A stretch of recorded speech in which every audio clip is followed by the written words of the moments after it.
Halo guys, di sini gue mau cerita lagi ya terkait cerita keuangan ya, yang mana ini merupakan cerita keuangan itu masuk ke watchlist gue yang biasanya sering keluar tuh di sosial media. Kalau misalnya gue lagi scroll-scroll, kadang ada aja gitu orang yang curhat terkait keuangannya dan lain sebagainya. Itu kadang kalau udah menginjak umur-umur kayak gue nih di 25 tahun ke atas tuh, itu bisa dibilang cerita-cerita yang rame gitu untuk dilihat, dibaca, dan dipahami gitu. Semoga cerita tersebut tuh nggak akan keulangi di dalam kehidupan Anda ke depannya ya teman-teman, seperti itu.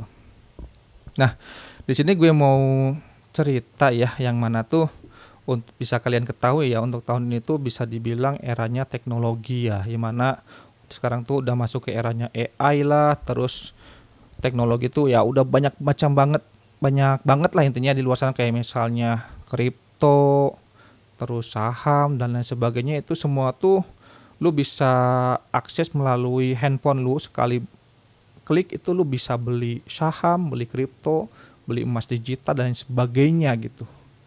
Nah, tapi di sini tuh gue mau cerita ya, ternyata ada juga gitu orang yang misalnya udah bekerja di bidang IT gitu ya.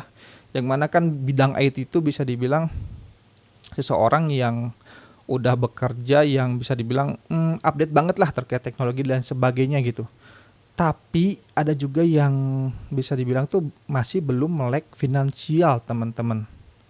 Nah, ini kejadian banget di lingkungan gue, yang mana orang tersebut tuh ya bisa bilang sangat-sangat melek IT ya. Yang kadang gue juga ada beberapa hal, kalau misalnya ada update di dunia IT tuh kadang minta diskusi juga ke beliau, yang mana beliau ya bisa dibilang update banget lah terkait update-update untuk teknologi, baik itu di bidang AI, terus tadi ya di bidang-bidang contoh kayak game dan lain sebagainya juga beliau update banget gitu ya terkait tersebut.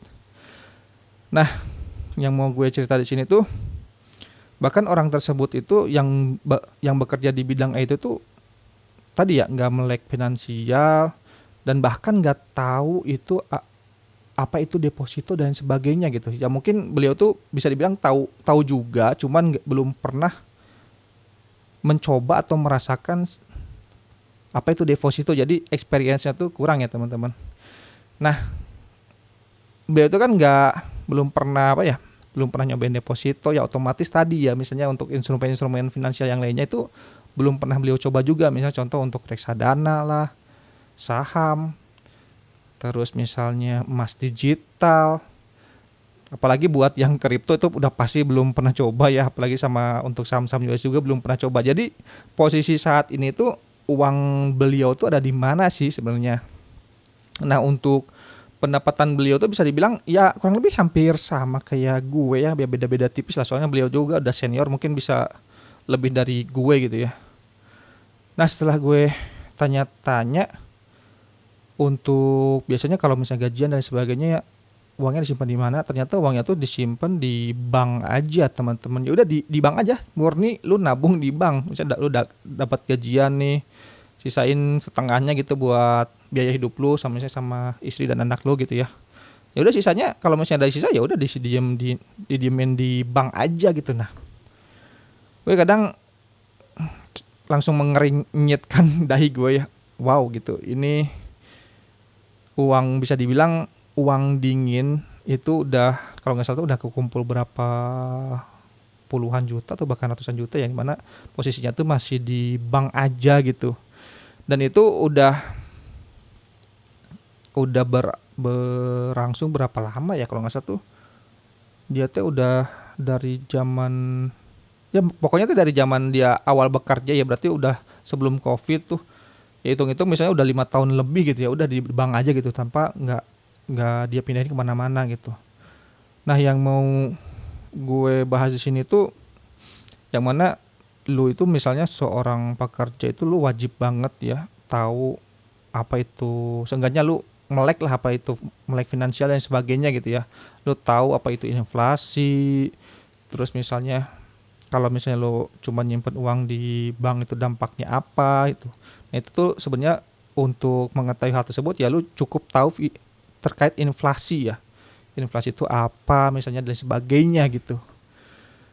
Nah, di sini gue sangat menyayangkan sekali yang mana kalau misalnya beliau itu udah tahu terkait tadi ya untuk instrumen keuangan itu, mungkin ya seenggaknya jangan jangan dari awal ya, misalnya 5 tahun yang lalu misalnya pasca covid gitu kan, itu lagi rame-ramenya, lagi booming-boomingnya tuh untuk reksadana dan lain sebagainya.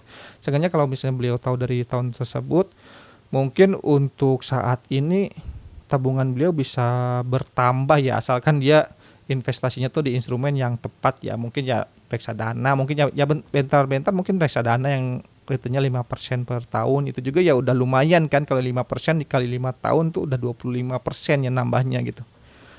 Seperti itu. Soalnya kalau gue lihat berdasarkan inflasi saat ini ya, saat ini tuh bisa dibilang gila banget sih. Ini benar-benar gila banget. Gue nggak bisa memprediksi hal ini ya di tahun 2024 kemarin sampai 2025 itu. Simpelnya sih lu compare aja berdasarkan harga emas, teman-teman. Misal nih, lu compare-nya tuh gaji 5 tahun yang lalu deh, misal pas gaji tahun 2020 gitu, lu compare sama gaji lu tahun ini gitu. Misalnya di compare-nya tuh gini ya, misalnya lu punya gaji contoh 10 juta di tahun 2020, dan di tahun 2025 itu misal gaji lu ini naik jadi 12 juta misalnya tuh. Ya 15 juta atau berapa juta gitu. Nah, lu compare misalnya tahun 2020 ini, itu tahun 2020 itu tuh lu beli emas tuh bisa dapat berapa gram. Nah, terus lu compare lagi sama tahun ini.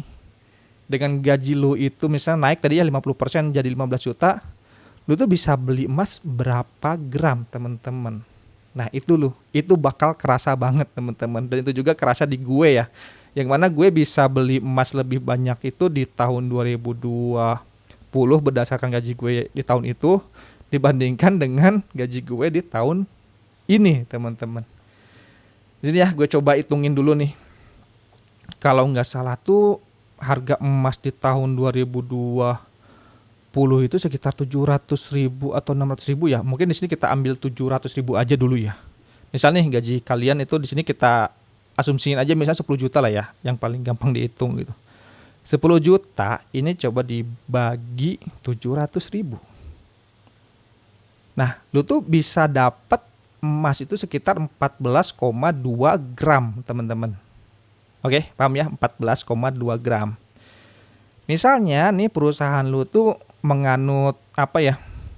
Menganut banget sama sistem pemerintahan yang mana setiap tahun tuh naik sekitar berapa persen kalau nggak salah kemarin tuh 5%-an atau gimana gitu ya. Yang mana kan kalau udah 5 tahun bekerja otomatis naik sekitar 25% ya kalau dihitung itu. Di sini kita ambil aja deh misalnya 5 naiknya 50%, teman-teman. Yang mana misalnya tahun ini nih, tahun 2026 ya misalnya ya. 2026 ini lu naik 50% dari tadi ya 10 juta, jadi otomatis jadi 15 juta. Nah, 15 juta ini lu coba bagi atau beli emas dengan harga yang saat ini ya. Kalau nggak salah tuh harga emas saat ini tuh, bentar ya gue coba cek dulu. Kalau nggak salah tuh 2.400.000 atau 2.300.000 ya. Buat gue coba cek dulu ya biar lebih meyakinkan. Oke, ini naik nih. Gue cek di Pegadaian aja ya teman-teman, yang paling simple. Kalau di sini sih harga belinya tuh sekitar 24.900 per 0,01 gram ya. Atau bisa diasumsikan ini sekitar 2.490.000 per gramnya. Biar enak hitungnya kita turunin aja di rounded ke bawah ya, jadi 2.400.000 lah ya. Nih kita bagi nih 2.400.000 itu per gram ya, teman-teman. Nah, lu tuh cuman bisa beli emas sekitar 6,25 gram. Meskipun pendapatan lu itu secara rupiah itu naik, teman-teman. Itu lu bayangin nggak, udah naik sekitar berapa persen tuh? Gila nggak itu the real gila banget sih. Coba kalau kalian bayangin itu dari tahun 2020 lu rajin nabung emas. Misalnya lu nggak paham apa itu investasi di reksadana lah, di saham, atau misalnya lu trust isu sama pemerintahan, atau misalnya tadi ya vendor-vendor reksadana lah atau saham, broker-broker saham dan sebagainya, lu cuman fokus beli emas aja, sisihin misalnya berapa gram lu beli per bulan. Lu bayangin hari ini atau tahun ini lu udah naik itu kekayaan tuh sekitar 100%-an, mungkinnya 100% lebih gitu. Soalnya gue cek ya kemarin tuh, kalau nggak salah di lagi scroll sosmed tuh ada yang cerita beliau itu bisa dibilang Gen Z ya, Gen Z udah bisa beli rumah secara cash gara-gara dia itu sering nabung emas, teman-teman. Ya, kuncinya tuh di emas. Jadi seenggaknya gitu. Balik lagi tadi ya ke hal yang tadi, seenggaknya kalau misalnya lu seorang pekerja biasa terutama yang di bidang IT yang udah ya bisa bilang update banget ya teknologi dan sebagainya, seenggaknya lu tahu nih instrumen-instrumen terkait keuangan yang tadi, misalnya ada emas digital lah, terus ada saham, reksadana dan sebagainya. Seenggaknya uang lu itu nggak berkurang secara value ya teman-teman, nggak berkurang secara value tapi tetap bertumbuh ya, meskipun pertumbuhannya nggak terlalu signifikan gitu. Jadi lu nggak nggak jalan di tempat lah, intinya kayak gitulah. Misalnya lu udah nabung 5 tahun, cuman ya nilai rupiah kan itu selalu melemah ya teman-teman, entah itu berdasarkan dolar lah atau berdasarkan emas. Nah itu komparasinya seperti lu itu udah nabung 5 tahun ya, lu nilai aset lu terhadap emas tadi ya misalnya ya udah cuma segitu-gitu aja gitu. Jadi lu kayak jalan di tempat aja gitu. Nah seperti itu teman-teman. Jadi untuk emas ini bisa dibilang sesuatu instrumen yang wajib lu masukin ke aset portofolio lu, dan lu itu perlu disverifikasi juga ke emas ya. Untuk persentasenya itu lu bisa atur sendiri lah.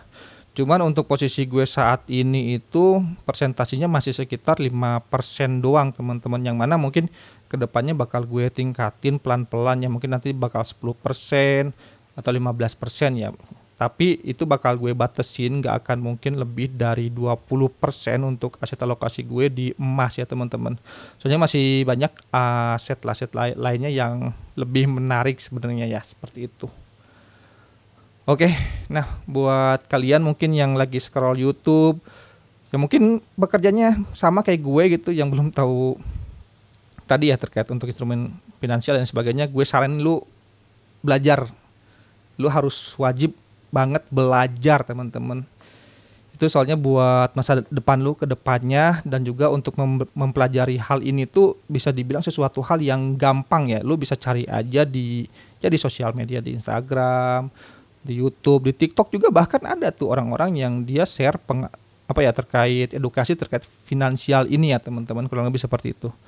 Oke, kalau misalnya kalian ada ingin yang ditanyakan atau misalnya ada kritik dan saran terkait video ini, komen aja di kolom komentar. Mungkin sekian ya untuk video kali ini. Sampai ketemu di video selanjutnya. Bye bye.